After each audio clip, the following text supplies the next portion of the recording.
Philothantic here with a replay cast from the Asteroid Belt Tournament, this time from Week 2 on IO featuring Jim Bob the Mighty, Bobrooni, Hexapus, and Konto. On this map we have Scavengers, Scientists, Nomads, and Elites, and yeah, maybe we'll see some Scavengers over here. The only problem with that is the ice is far away, but two very highs that won't diminish because of the scavenger bonus. That's pretty good. Otherwise, well, we could have some decent scientists down here, maybe some scientists over here. There's not a lot of silicon, so I don't think we're going to see any nomads. If there's any place that you could have a scientist is also an option for an elite, and elites do seem to work the best on IO. So let's just see what our players decide to do. We're going to wait for a while for the first found, counting all the way down to 200. Hexapus is the first, going to take this scientist spot over here, electing not to use the triple basalt in a row, but rather the double steel. Does have some nice uranium, does have a majority of the silicon over here, but that doesn't really matter as much when basalt gives you silicon also. Konto going for another scientist found, going for at least on IO, a more traditional steel mill on basalt opening. Jim Bob is going for a nomad. Only got the two lows there, but does have a cave. So that means Jim will be able to have triple silicon. Going to want to put a Doom Squad on this elemental quarry in particular because there are nukes on the board. And then Bobrooni also going for the basalt steel found. Doesn't have as good access to ice as Konto does, and there's going to be some fighting between these two players over the ice. Hexapus is the first HQ2, moving into some solar condensers, picking up the extra aluminum very high. Also probably purchased a bribe claim. Someone purchased a bribe claim. So we should see lots of those going this game, simply because bribe claims are pretty good. Bobrooni purchased the first bribe claim. Okay, good for Bobrooni. I should mention two things while we're in this little lull at the beginning, as Jim Bob did upgrade to HQ2, moving into a lot of aluminum, just trying to get the upgrade as fast as possible. Although that is going to hurt a little bit because electronics do start at 200, something I didn't notice right when we were looking over the map.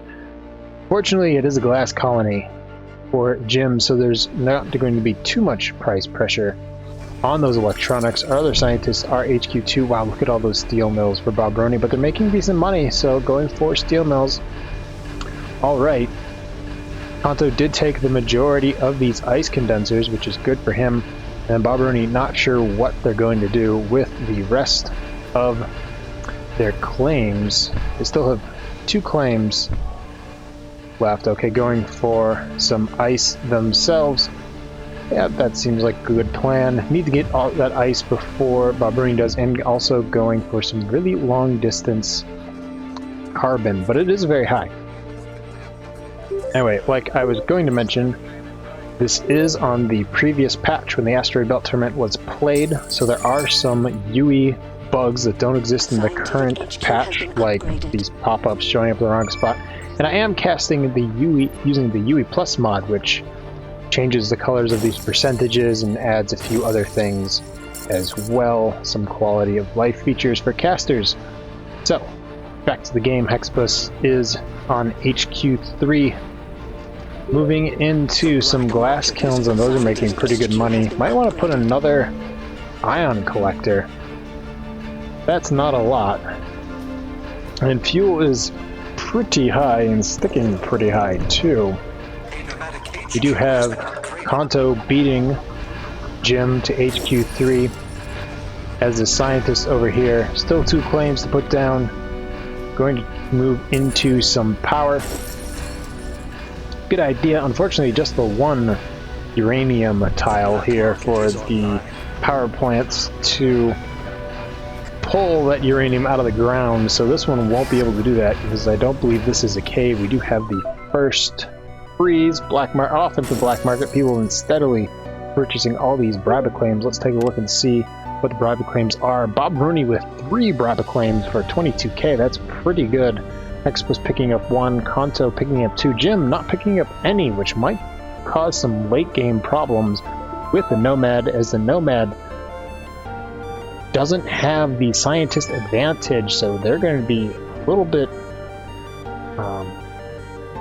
of trouble keeping up with the late game scientists in terms of production. So they're going to want to, Jim's going to want to get an early buy before the scientist late game can happen. Going into double geotherms and some solar panels, chasing power. Let's see what the rest of the power market looks like. Bobrooni switching out 2 of these steel mills into power. The only problem with that is that's going to delay his upgrade to HQ3 a lot, in addition to those extra claims, buying those extra claims. So I might have thought about maybe going up to HQ3 first, but you do have those 3 extra claims to work with, so it might not matter as much. Hexapus also going into some powers. Everybody going into power right now. Ooh, Jim hitting the tile that was most likely to have that goon squad.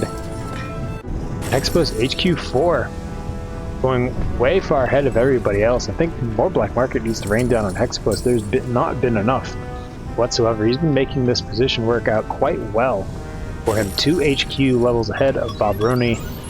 So Bobrooni a little bit far behind. Not enough oxygen to keep these water processors on. Finally HQ3 for Bobrooni. And Jim continues to be targeted by the black market from Hexapus. These solar panels not doing anything whatsoever. Although I think that was the freeze that Jim bounced off of Hexapus. Hexapus moving into a patent lab. Scientists that are in the lead, going into patents that are not punished, are very scary. So this could set Hexapus up quite well for the late game if able to get a bunch of patents and not be inhibited by any of the other players. So we'll just have to see how this goes. I mean, Hexapus is in a great position. 1 HQ level ahead, going to a patent lab, almost tied with Konto in terms of money on hand. So going quite well for Hexapus this game so far. We'll see if anybody can do anything about that. Unfortunately, the black market's not very good for attacking scientists. Only this power surge, which is already at 10k. It would be nice if there's a freeze or even another slowdown strike, but there isn't. So Hexapus moving immediately into some slant drilling. That will be quite good for his position. Jim finally able to get these solar panels, which are frozen, into something that earns him money, moving into some solar condensers. Those should make pretty decent money as fuel has done its spike back up. Bobrooni also in some ion collectors of his own, moving into double greenhouse farms. Although with the water pretty high, those aren't going to be super profitable in and of themselves, but what they will allow is for Bobrooni to get a handle on some of his debt. Although water is going down quite rapidly, as we do have 3 scientists in water, some of them on ice. Hexapus probably needs more than one of these fuel ion collectors for fuel. And we do have some mutinies. Mutinies on the patent lab, and unfortunately it bounces. Hexapus with a slowdown strike from the auction. That'll be very good. Going into synthetic meat. Synthetic meat should be quite powerful for Hexapus. Hexapus has these water processors which are barely working, but since synthetic meat is basically a permanent adrenaline boost on greenhouse farms, these greenhouse farms will be producing double the amount of food and consuming double the amount of water. Okay, good. Hexapus did move into a second ion collector there, able to keep up with his own fuel production. We do have Konto and HQ4 moving into a bunch of assault platforms. And what's all this shipping over here? Going into some electronics factories. Those are making pretty good money. Nobody else has been moving into the electronics factories, so that is quite good for Konto. HQ has been upgraded. It does have to ship a lot, both aluminum and carbon over here though, so that's going to make it a little bit harder. We do have some aggression. Jim Bob trying to buy into Bobrooni. Does Jim have the production to do this? Let's take a look at his territory. Hexapus is going to try and counter buy into Jim Bob. It looks like Jim might have just enough income to do this. The only problem is Jim has no goon squad, so if somebody power surges, like in a line right here, this could make the end of this purchase attempt. Right now, it's who can earn money faster, Jim or Bobrooni. Right now, they're neck and neck. Jim does have the advantage. There comes down that power surge. And that's probably going to kill the income advantage that Jim has over Bobrooni, but right now it's still neck and neck. Jim has this patent lab up. Probably shouldn't have built it if Jim was thinking of going into a majority buy. It'd be nice to have that electronics money right now, because could have made the buy, but instead Bobrooni's going to defend, so Jim's going to sell out. Hexapus is going to sell out, and then Jim is probably going to take the upgrade. Oh, Hexapus going for transparent aluminum. Quite the stack of patents that Hexapus has right now. 4 uncontested and another bounce off of the patent lab. Unfortunately, no spies, no network viruses. The only way to get rid of these goon squads is the expensive way. You have an extra claim for auction right now, which gives a time for a little breather. We do have the landslides coming in soon. Unfortunately, we can't see the tooltip, but if I recall correctly, landslides do cause quarries and mines. Sorry, the landslide is almost ending to produce at half. Oh, there's that nuke on Jim, putting that from trace down to low, so Jim not very happy about that whatsoever, as he never gooned that. That's a mistake. Fortunately, he's at HQ 5, so it won't hurt him as much if he's still trying to upgrade, but now Jim's silicon input is 0.31, and silicon's already quite high, so that's quite the mistake. So Jim will probably want to rotate out of these silicon elemental quarries and into a line of basalt platforms instead, just to have some silicon income and make some money off of the silicon here. I guess, okay, once the landslide was done, it is 1.8, so that's a little bit better, but still, you could get more from going into 3 basalt platforms, and plus you would get some of that uranium and iron as well. Hexapus HQ 5. Just sitting here with the patent lab should probably go into some optimizations. Konto is in optimizations. Konto does have a bunch of basalt platforms. Look how much money they're making. That's how much Jim would be making if Jim was in basalt platforms instead. Has a pleasure dome down, although given the price of power, that's not making too much cash for the amount of debt. Konto already in D debt, so that's a little bit of a problem. Hexapus with so much money right now. Look at this base, look at all of this production, all of the resources in triple digits. Hexapus not in any debt, so making positive money off of these 2 power plants. Has slant drilling, has nanotech, so switching out of buildings costs next to nothing. Has 2 optimization centers down, a little bit late, but when you're making this much money to begin with, who cares? Who cares indeed? So all these other players are going to have to gang up against Hexapus, I think, because but with Konto in D debt, it's going to be a little bit hard, but these power surges are only 14k. More power surges are needed just to keep the running away with the game scientist down here in the corner from winning it. If Hexapus is able to get the buy on Jim, which is probably likely at this point, almost 50% of the way, 41%, and climbing the way into the buy. Jim falling into D debt, not able to attack. Oh, Jim does have some basalt platforms up here, so that's where Jim's income as far as silicon goes, but probably want to rotate out of these. Has 8 returner claims, So maybe rotate out of this one, put it here, swap it over into something that makes money, maybe some water processors or some chemical refinery, more chemical refineries. That would be good. Jim is holding on to chemicals, which is good because nobody else is in chemicals, and there's a lot of chemical consumption going on right now. Konto in trouble, indeed debt. Doesn't have... Are those his farms? No, those are Bobrooni's farms. Probably want some farms down just to... at least for the debt problems, but is the only person in these electronics factories the entire game, so making good use of these really high electronic costs. Jim is in trouble. Hexapus has 93% of the buy on him. Hexapus not being hit by anything at the moment, and you can see why, because Bobrooni is the only person not in D debt this game, in C debt. Jim's going to pay down in the C and give Hexapus the perfect buyout present, a space elevator. Let's see how much. Oh, 40k launches. That's pretty good. 35k launches. We do have a fuel shortage, so that's going to help everyone in food, Bobrooni and Hexapus, and hurt those who are not in food, Konto and Jim Bob.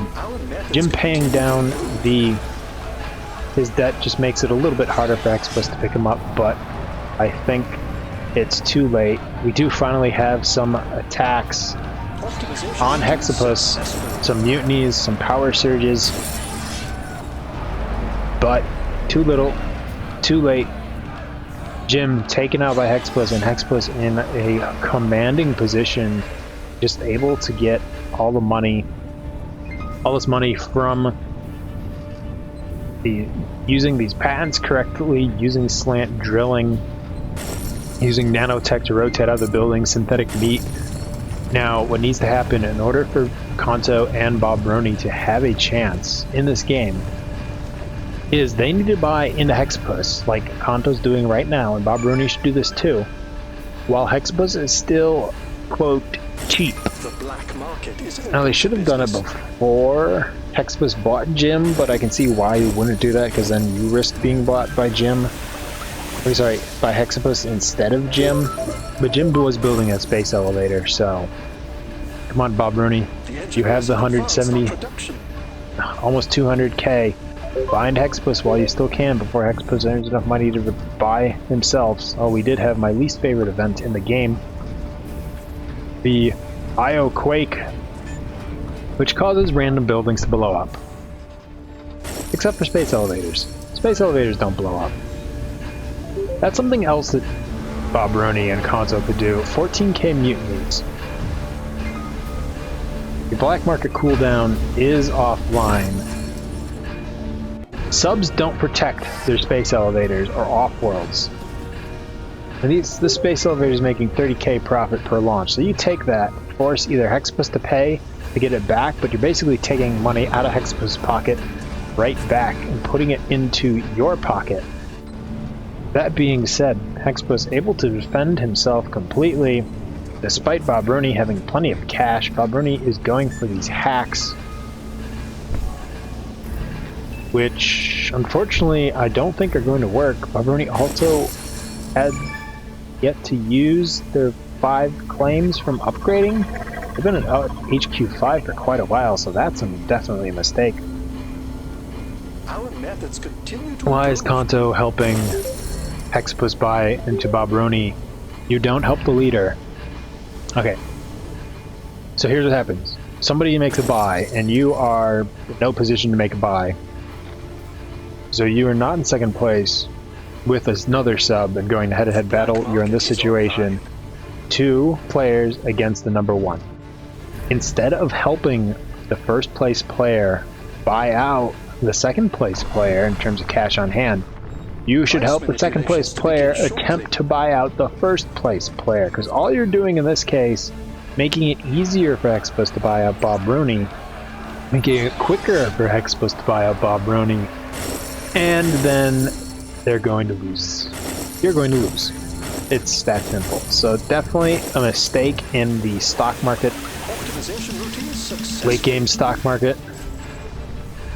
And I think Hexapus just made more money out of that carbon chemical hack than Bobrooni did. That's at least what it seemed like. Hexapus does have the buy on Bobrooni. Bobrooni desperately trying to earn money off of this chemical hack, but too little, too late. Hexapus takes him out. And now Konto is going against a scientist with lots of optimizations. Let's check. Yep, lots of optimizations, good patents, lots of territory, making ridiculous amounts of money on pretty much everything but steel. Look at that, 652, that's a low, that's a bad Offworld right there. 500, yeah, like these tiles here, all combined are worth more than 2 space elevators right now. So Hexapus is going to win this game. So let's just speed it up and go to the inevitable conclusion. Not enough black market on the scientist that was getting into the lead with all the patents until it was too late, and then throwing away the last possible chance of making a comeback from behind victory by buying into the second place player by Konto instead of buying into the first place player. Now, there was some good moves that Konto did.